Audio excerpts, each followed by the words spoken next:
Oke.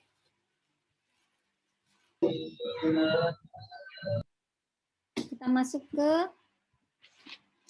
perhitungan biaya variabel dan laporan segmen untuk manajemen, alat untuk manajemen. Nah, jadi dalam menghitung biaya produksi itu ada biaya penyerapan dan ada juga yang disebut dengan biaya variabel.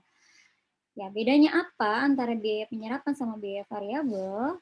Jadi yang sebelumnya kalian sudah belajar mengenai biaya penyerapan. Bedanya adalah kalau di biaya variabel, biaya overhead pabriknya dipisahkan antara yang variabel dan tetap.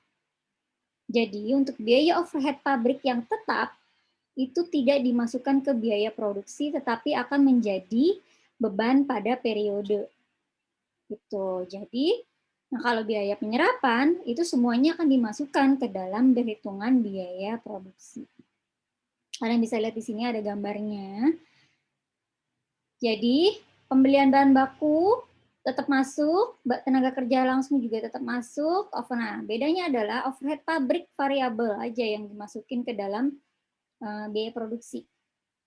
Overhead pabrik tetapnya, kalau misalnya penyerapan pakai metode biaya penyerapan atau absorption cost, itu masuk ke dalam biaya produksi. Tapi kalau pakai metode biaya variabel, biaya overhead pabrik yang tetap, itu masuk ke beban periode. Gitu. Oke, jadi di situ bedanya. Kita akan mulai mencoba masuk ke dalam soal agar kalian paham bedanya antara biaya variabel dan juga biaya penyerapan. Nah, di sini ada ilustrasi mengenai data perusahaan Weber Light Aircraft. Kalau ada yang mau bertanya langsung aja ya, diinterupsi ya. Oke, jadi ini adalah datanya mengenai produksi pesawat dari Weber Light Aircraft. Harga jualnya sekian, ini adalah komposisi dari bahan baku langsung, tenaga kerja langsung, nah ini dibagi dua. Overhead pabrik variabelnya sekian, overhead tetapnya sekian, $70.000.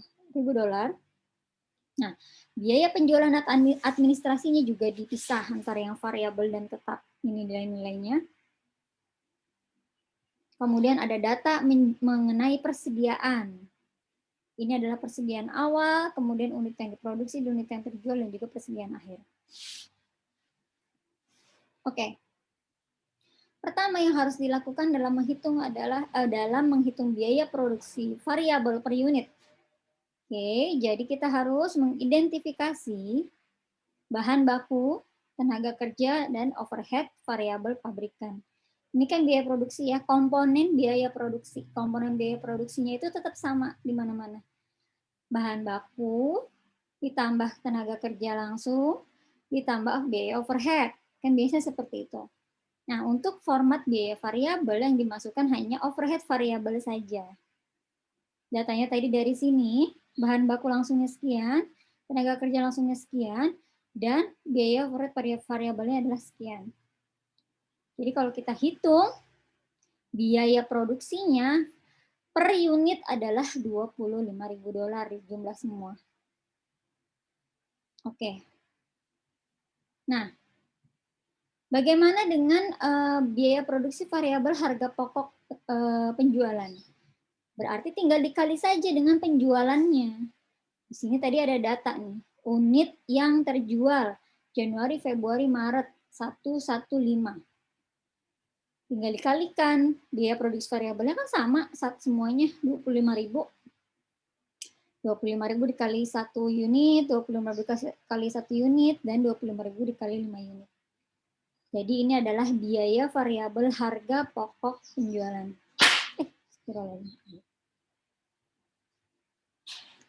Kemudian, bagaimana dengan biaya penjualan dan administrasinya? Nah, biaya penjualan dan administrasinya dihitung berdasarkan unit yang terjual. 10.000 per unit terjual. Kita lihat di sini. Biaya variabel penjualan dan administrasi adalah 10.000. Oke, per unit yang terjual. Unit yang terjual di Januari 1, Di Februari 1 dan di Maret 5. Berarti tinggal kalian kalikan. 10.000 dikali 1, dikali 1, dikali 5. Biaya tetap penjualan administrasinya 20.000, 20.000, 20.000. Jadi total biaya penjualan dan administrasinya adalah 30.000, 30.000, dan 70.000. Masukkan ke dalam laporan laba rugi, format kontribusi biaya variabel. Jadi ada laporan laba rugi biaya variabel. Penjualan 100.000, 100.000, 500.000. Ada yang tahu dari mana angkanya 100.000?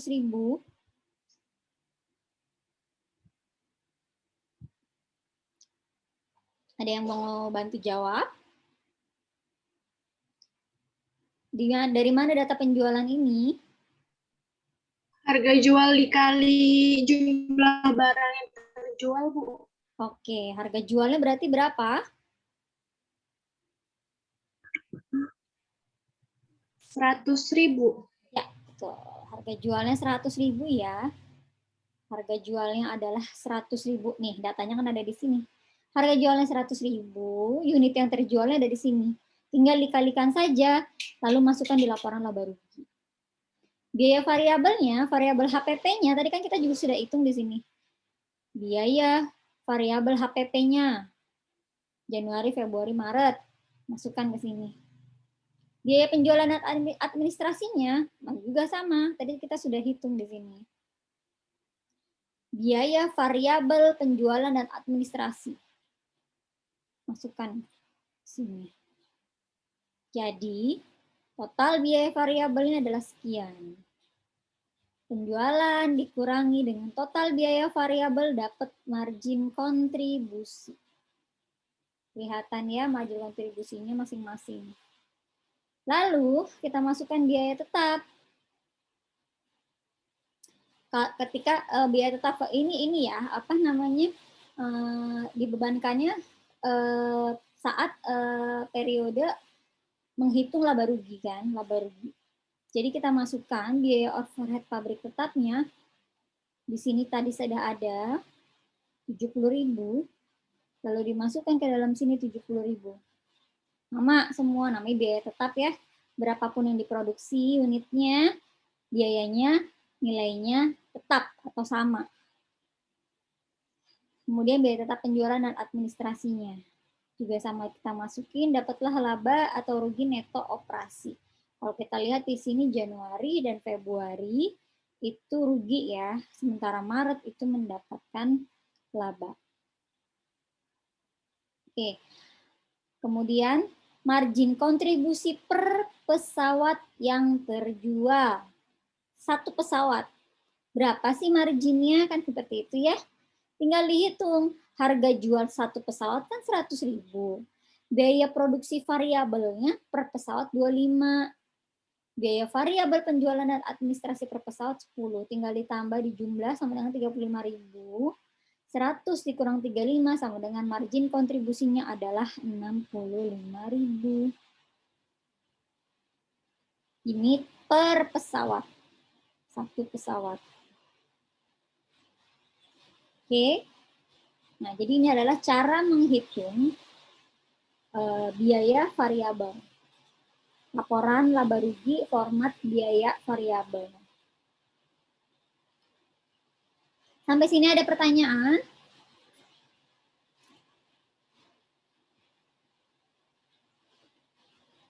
Oke, kalau nggak ada pertanyaan kita lanjut ya. Nah, kita bandingkan dengan laporan laba rugi format biaya penyerapan. Kalau di biaya penyerapan, harga produksi per unitnya itu akan berbeda. Oke, kita lihat di sini. Bahan baku langsungnya sekian. Tenaga kerja langsungnya masih sama, overhead variabel pabrikannya sama. Nah, di sini bedanya. Dalam metode biaya penyerapan, biaya tetap overhead pabriknya itu dimasukkan ke dalam harga pokok produksi.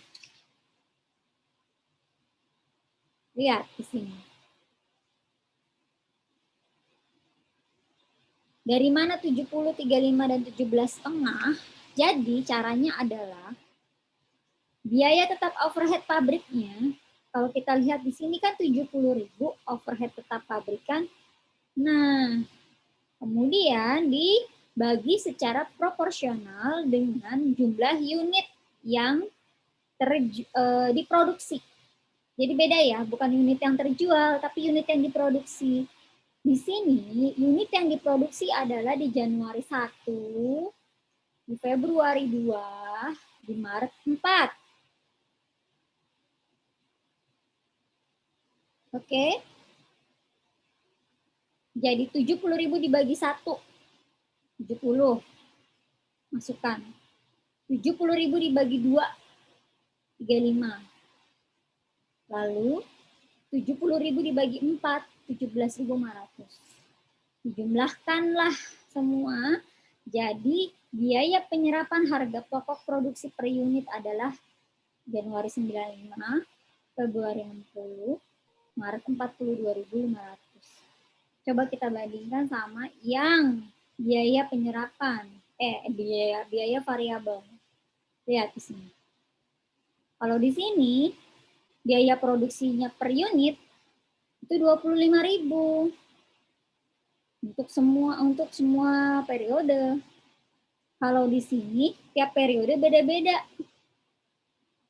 Di Januari harga produksinya 95.000, di Februari 60.000, di Maret 42.500. Kenapa seperti itu? Karena tadi dia memasukkan biaya tetap overhead pabriknya. Oke. Lalu bagaimana dengan laporan laba ruginya? Nah, kita lihat di sini penjualan masih sama, harga penjualannya sama. HPP-nya. Nah, HPP-nya lihat. Harga pokok penjualannya 95.000, 60, 230. Kira-kira dari mana ini angkanya? Harga pokok penjualannya ada yang tahu? Ada yang bisa bantu jawab? Kenapa di Januari 95? Kenapa di Februari 60? Nih, kenapa di Maret 230? Ini harga pokok penjualan ya, bukan harga pokok produksi. Ada yang bisa tahu kenapa? Dari mana?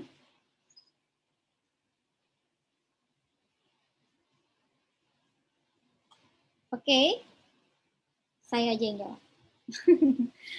Nih, jadi gini ya. Harga pokok penjualan dihitung dari harga pokok produksi per unit dikali dengan jumlah yang terjual. Oke, di sini jumlah yang terjual Januari 1, Februari 1, Maret 5. Nah, mana tadi? Ini dia. Januari kan 1, berarti 1 dikali 95.000. Harga per unitnya kan dia 95.000 harga produksi per unitnya. Taruh di sini. Di Februari harga produksi per unitnya 60. Yang terjual 1, masukkan di sini 60.000. Nah, di Maret yang terjual 5 unit. Harga pokok produksinya di Maret 42.500. Yang terjual 5 unit. Bener nggak segini hasilnya? Coba dihitung yang punya kalkulator atau tulisan tangan. Kalau saya hitung kalkulator beda, Bu. Beda. Kenapa kira-kira beda? Ayo, ada yang tahu? Ada yang mau bantu jawab? Kenapa kira-kira beda? Nah, udah, saya lagi deh yang jawab. Jadi, yang terjual 5. Tapi di Februari kan masih ada sisa persediaan ya. Coba kita lihat ke sini. Nih. Waktu di bulan Februari, dia memproduksi 2. Yang terjual hanya 1. Berarti masih ada persediaan 1 nih. Nah, Berarti karena yang terjual 5, 1 diambil dari produksi di Februari. Yang 4 baru diambil dari produksi Maret. Berarti 1 unit dikali dengan biaya produksi yang Februari. 4 unit dikali dengan biaya produksi yang Maret. Tuh. Jadi, kan 5 nih yang terjual. 1 unit itu diproduksi di Februari. Jadi, pakai harga yang Februari. Sementara sisanya 4 unit baru pakai yang produksi di Maret. Jadi pakai biaya produksi Maret. Kenapa begitu, Bu? Ya karena memang persediaannya itu sisa 1 dari Februari. Di sini. Lihat nih. Februari unit yang diproduksi 2, yang terjual 1, berarti persediaan akhir yang sisa 1. Persediaan akhir ini masuk ke Maret sini. Nah, masuk ke Maret sini 1. Ini dihitungnya bukan pakai biaya produksi Maret, tapi biaya produksi Februari. Lalu terjual 5, 1 unit dari sisa Februari sama 4 unit yang baru diproduksi di Maret. Gitu caranya. Coba sekarang kalian hitung. 1 dikali 60.000 ditambah 4 dikali 42.500. Berapa hasilnya?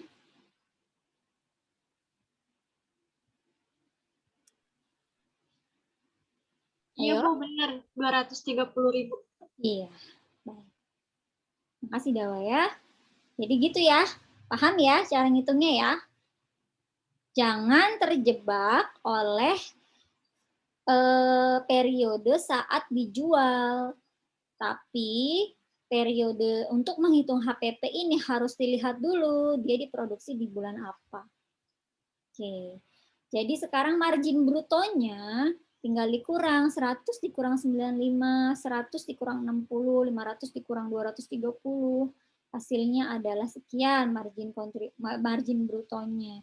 Kemudian biaya penjualan dan administrasinya masuk ke sini. Semuanya lalu dikurang marginnya menghasilkan laba rugi neto operasi sekian. Januari rugi 25.000, Februari laba 10.000, Maret laba 200.000. Kita bandingin sama yang variabel. Kalau yang variabel, lihat Januari, Februari laba rugi, Maret baru dapat laba. Di sini. Nah, kalau kita berpikir gini, Januari sama Februari itu kan penjualannya sama unitnya. Kenapa kok di sini bisa beda labanya? Nah, kalau pakai biaya variabel, metode biaya variabel dia sama. Karena penjualannya juga sama. Jadi laba ruginya sama. Nah, disinilah perbedaan antara penggunaan biaya variabel dengan biaya penyerapan. Kalau biaya penyerapan kenapa berbeda-beda? Karena dia memasukkan biaya tetap ke dalam biaya produksi. Sementara biaya variabel itu tidak dimasukkan ke dalam biaya produksi, tapi dimasukkannya ke dalam biaya periode. Itulah yang membedakan laba dan ruginya. Gitu. Sampai sini ada pertanyaan?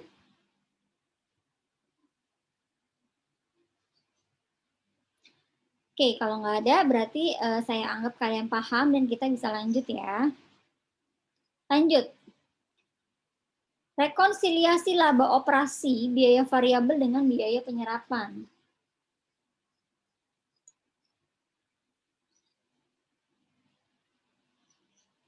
Laba neto operasi untuk metode biaya penyerapan dan biaya variabel dapat direkonsiliasi dengan menentukan jumlah biaya tetap overhead yang ditangguhkan atau dilepas dari persediaan selama periode. Jadi harus ada tambahan data nih berupa jumlah biaya tetap overhead yang ditangguhkan atau dilepas. Seperti ini contohnya masih lanjut dari si Weber Aircraft tadi. Biaya tetap overhead pabrik di awal persediaan sekian. Kemudian ada data mengenai biaya tetap overhead pabrik di akhir persediaan yang ditangguhkan atau dilepas. Ini adalah datanya. Jadi memang nggak setiap periode ada. Lalu tinggal direkonsiliasi. Kalian lihat di sini rekonsiliasinya. Biaya variabel laba neto operasi. 25, 25, 235. Ini dari yang ini tadi. Nih, 25, 25, 235 laba rugi neto operasi. Dari biaya variabel. Nah, tinggal dikurang dengan data ini. Masukkan datanya ke sini.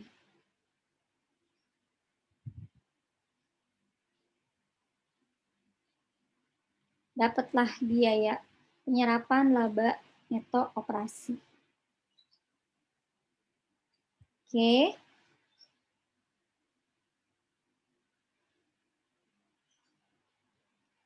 Ada sampai sini ada pertanyaan?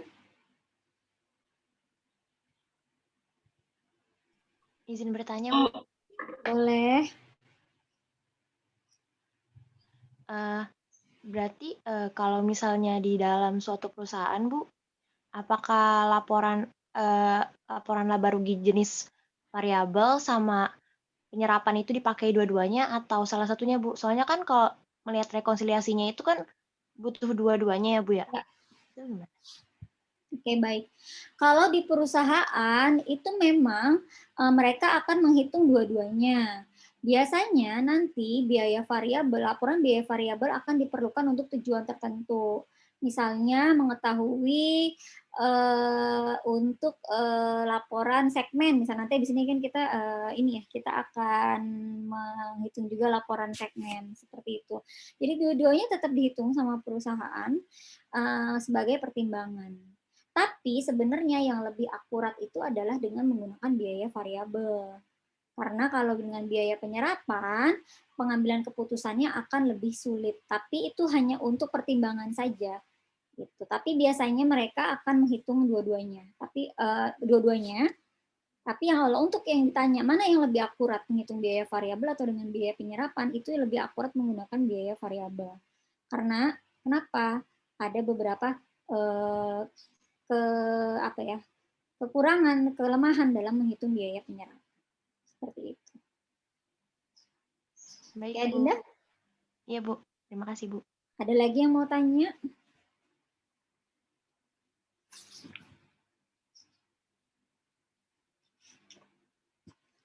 Kalau tidak ada, maka kita akan lanjut ke laporan. Belum ya, kita belum memiliki laporan segmen.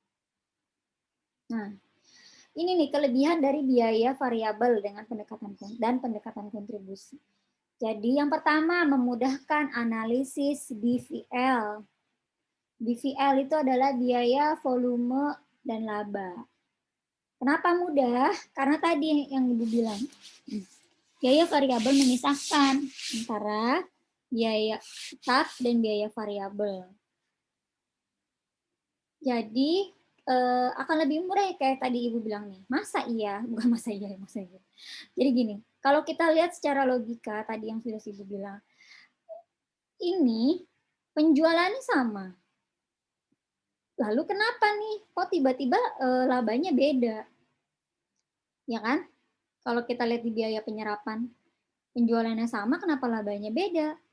Yang satu rugi, yang satu menimbulkan laba. Dari mana nih? Berarti kan harus dianalisis lagi. Ada biaya yang naik kah? Ada biaya yang turun kah? Gitu. Jadi harus dianalisis lagi dari mana ini, kenapa bisa berbeda. Sementara kalau kita pakai biaya variabel kan dia sama laba ruginya. Karena penjualannya sama. Jadi pembagian proporsi daripada biaya variabelnya juga sama gitu. Nah, itu tadi memudahkan analisis BVL. Nah, ini nyambung juga ke sini nih, penjelasan perubahan laba neto operasi yang tadi diceritakan sudah bilang bahwa dari sini aja kita sudah kelihatan nih. Dari sini kan, ini kalau pakai laba rugi penyerapan, metode biaya penyerapan beda. Nah, kalau kita pakai ini, kita bisa langsung menganalisis kenapa beda, kenapa sama. Seperti itu. Oke. Kemudian membantu dalam membuat keputusan. Nah, sekarang coba, kalau misalnya laporan biaya penyerapan dipakai sebagai acuan. Terus gini, kok biaya produksinya Januari 95.000 per unit, di Februari 60.000 per unit. Jadi harga jualnya harus jual berapa gitu kan? Itu kan membuat manajemen sulit mengambil keputusan. Karena perbedaan harga produksi per unit harus dianalisis lagi dari mana ini timbul perbedaan ini. Terus jadi harga jualnya harus gimana nih, dinaikin atau diturunin, kan seperti itu. Nah, jadi kalau kita pakai metode biaya variabel kan dia harga per unitnya sama. 25.000. Ya sudah harga jualnya sekian gitu. Nanti dihitung lagi misalnya di bulan bulan depan apakah masih sama atau tidak, kan seperti itu. Kayak gini nih. Oke, kemudian yang keempat adalah mengadaptasi teori kendala. Kalian sudah belajar mengenai teori kendala ya sebelumnya ya. Jadi teori kendala ini adalah acuan yang dipakai untuk mengatasi kendala-kendala pada perusahaan. Kalau perusahaannya menggunakan mengadaptasi teori kendala, itu biasanya akan menggunakan metode biaya variabel. Itu tadi untuk mengatasi kendala-kendala yang tadi, menelusuri biaya-biaya yang lebih mudah menelusuri biaya-biaya mana yang biaya tetap, mana yang biaya variabel. Kemudian ketika terjadi penurunan ketika terjadi laba atau rugi itu akan lebih mudah menganalisisnya, lalu mengatasi kendala-kendala itu seperti itu. Jadi ini kelebihan dari biaya variabel. Oke. Nah, sekarang kita masuk ke laporan laba rugi bersegmen. Apa itu laporan laba rugi bersegmen? Jadi, ketika akan menyiapkan laporan laba rugi bersegmen, harus memperhatikan 3 hal ini. Yang pertama, biaya tetap yang dapat ditelusuri. Yang kedua, biaya tetap umum, dan yang ketiga adalah margin segmen. Jadi, di laporan laba rugi bersegmen ini, biaya tetap umumnya tidak dimasukkan, makanya harus ditelusuri mana yang harus masuk ke dalam laporan laba rugi bersegmen, mana yang contoh misalnya gini, ada divisi A. Nah, kemudian ada manajernya. Nah, divisi A ini kemudian dihapus, tidak ada lagi. Maka beban gaji dari manajer tersebut akan dihapus. Ya kan? Tapi beban gaji komisaris ada atau tidak ada dari divisi tersebut kan tetap ada, tetap muncul. Nah, itu tuh perbedaannya. Jadi dibuatlah laporan laba rugi bersegmen, yaitu adalah bisa per divisi, bisa juga dibuat per jenis barangnya, atau misalnya bisa juga dibuat per misalnya coba kalau misalnya penjualan online sama penjualan langsung, hitung laba ruginya kan pasti beda. Ketika menjual online sama ketika menjual secara langsung. Nah, itu jadi harus maka dari itulah dibuat namanya laporan laba rugi bersegmen. Nah, kita masuk ke ilustrasinya. Nih, ini adalah contoh ilustrasinya. Jadi ada satu perusahaan, dia punya beberapa divisi. Divisinya juga ini mempunyai beberapa lini produk. Nah, kalau di sini contohnya yang dimasukin adalah produk based konsumen. Ini mungkin ada juga tapi tidak disebutkan karena kita mau fokus menghitung satu di sini. Divisi produk konsumen dibagi lagi, dia memproduksi 2 jenis barang, komputer dan clip art. Komputer dibagi lagi nih cara penjualannya dari toko online atau retail. Retail itu berarti yang langsung ya, penjualan langsung. Nah, ini namanya adalah segmen. Segmen divisi ada 2, segmen lini produk ada 2, segmen perhaluran penjualan ada 2. Gitu. Kita bisa menghitung untuk masing-masing segmen ini, bisa kita bagi-bagi, dipersiapkan oleh manajemen. Misalnya, memang direkturnya pengen tahu nih, ya udah coba hitung kalau komputer games doang, laba ruginya berapa, gitu. Maka dianalisis lagi nanti datanya dari laporan laba rugi yang umum, yang general, yang jadi satu, nanti akan dipisah-pisah lagi sesuai dengan segmennya. Kita lihat di sini contohnya. Oke. Kurang gede ya, bisa gedein dulu.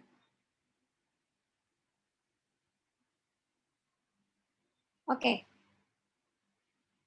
Jadi di sini kalau kalian lihat, pertama, kalau segmennya adalah segmen per divisi, maka akan dibuat laporan laba rugi per divisi sesuai dengan pengeluarannya masing-masing dan penghasilannya masing-masing. Contoh, di sini dibagi 2 divisi, ada divisi produk bisnis, divisi produk konsumen. Penjualannya kan perusahaan ini lagi yang laporan laba rugi yang umum, yang udah dijadi satu, yang laba rugi yang punya perusahaan, satu perusahaan, dibagi-bagi ke masing-masing divisi. Oh, ternyata dari sini, dari penjualan yang 500.000 ini, dari divisi produk 300.000, dari divisi konsumen produk bisnis 300, produk konsumen 200.000, begitu semuanya dibagi-bagi sesuai dengan sesuai dengan pengeluaran dari divisi itu. Nah, kalian lihat di sini.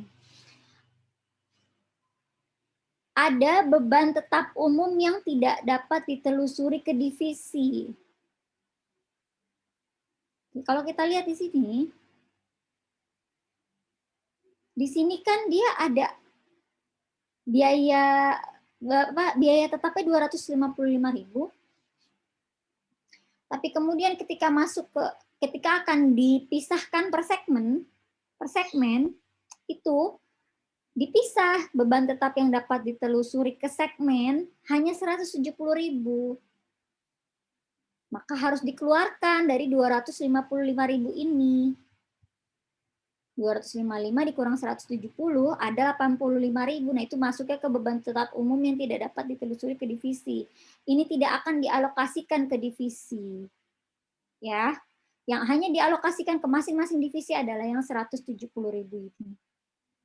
Oh, ternyata 170.000 ini 90.000-nya punyanya di produk bisnis, 80.000-nya punyanya konsumen. Nah, kelihatan nih, oh dari divisi produk bisnis labanya marginnya sekian, 60.000. Kalau produk konsumen marginnya 40.000. Kemudian misalnya mau dihitung lagi dari divisi produk konsumen kan barangnya banyak, ada beberapa. Coba dihitung masing-masing produk berapa sih labanya gitu.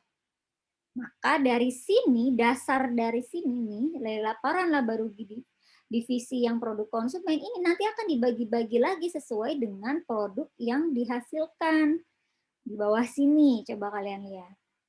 Kan dia tadi ada 2 produk ya, ada clip art, ada computer games. Dibagilah ke sini. Kedua ini dialokasikan. Nah, coba kalian lihat lagi. Ternyata setelah ditelusuri, beban tetapnya yang tadinya di sini 80.000 tidak dapat ditelusuri ke kedua produk ini sebesar 10.000. yang dapat ditelusuri hanya 70.000 saja. Maka dikeluarkan dari yang 80.000 ini. 70.000-nya ini nanti akan dialokasikan ke setiap produk. 10.000-nya dipisahkan di sini. Terus dibagi nih ke setiap-tiap produk sesuai dengan hasil penelusuran. Oh, clip art, ternyata total penjualannya clip art 75.000, komputer games 125.000. Oh, lebih tinggi komputer games ternyata. Lalu nanti HPP-nya dihitung lagi, dialokasikan lagi masing-masing dan beban tetapnya yang tadi ini yang baru 70.000 dialokasikan lagi. Gitu. Nah, terus ternyata nih mau tahu lagi nih si direkturnya, komputer games kan dijualnya pakai dua cara, dijual secara online sama dijual secara di toko-toko langsung. Coba dihitung penjualan masing-masing channel gitu. Maka dihitung lagi nih laba ruginya ini, dibagi lagi, dialokasikan lagi untuk ke masing-masing saluran penjualan. Kalau saluran penjualannya ada 3 ya berarti dialokasikan ke 3. Gitu. Nah, ternyata di sini sama kayak tadi nih. Beban tetap yang dapat ditelusurinya tadinya 40.000 ternyata cuma 25.000 yang bisa dialokasikan ke masing-masing channel penjualan, maka dibagi lagi.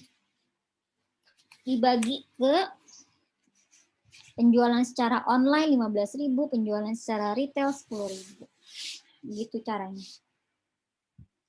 Jadi ini adalah laporan segmen yang dibuat bisa berdasarkan divisi, bisa berdasarkan per produk, bisa berdasarkan per cara penjualan, seperti itu. Sampai sini ada yang mau ditanya?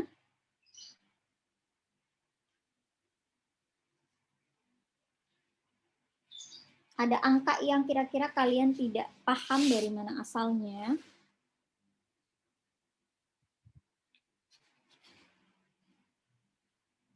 Oke, kalau nggak ada berarti sudah jelas ya, clear ya, mengenai laba rugi bersegmen.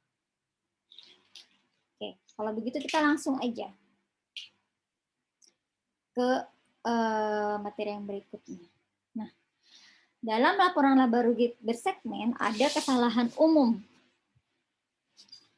yaitu yang pertama, 1, menghilangkan sebagian biaya.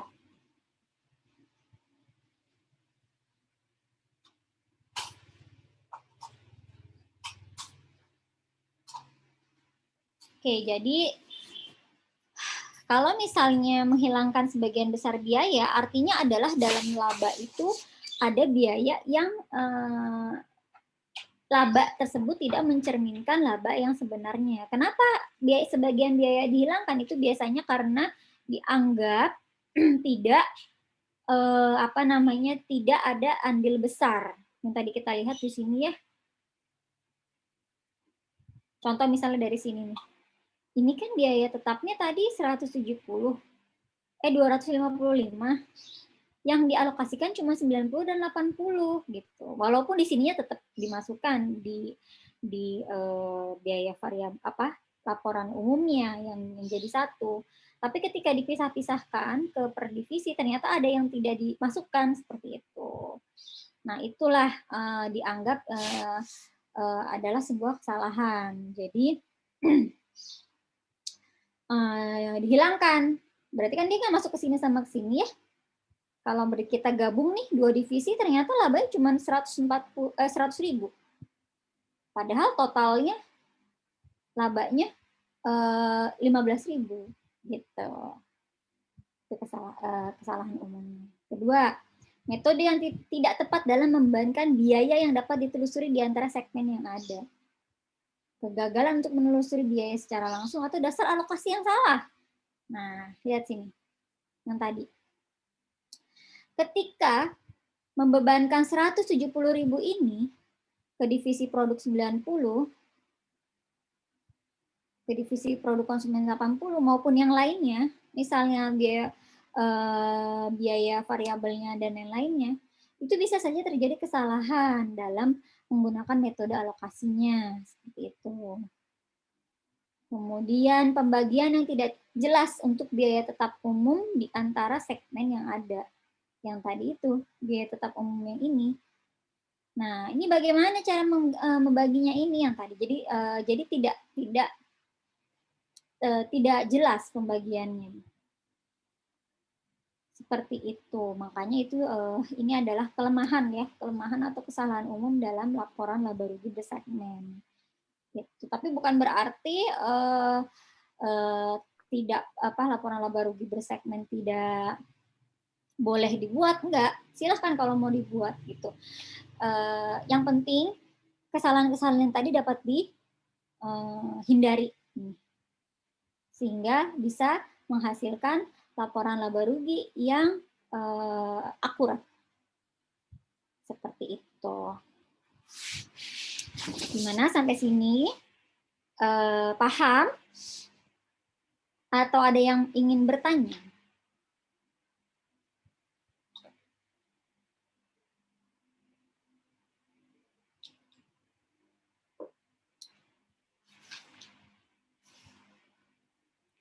Oke, kalau nggak ada yang mau bertanya dan berarti semuanya sudah paham.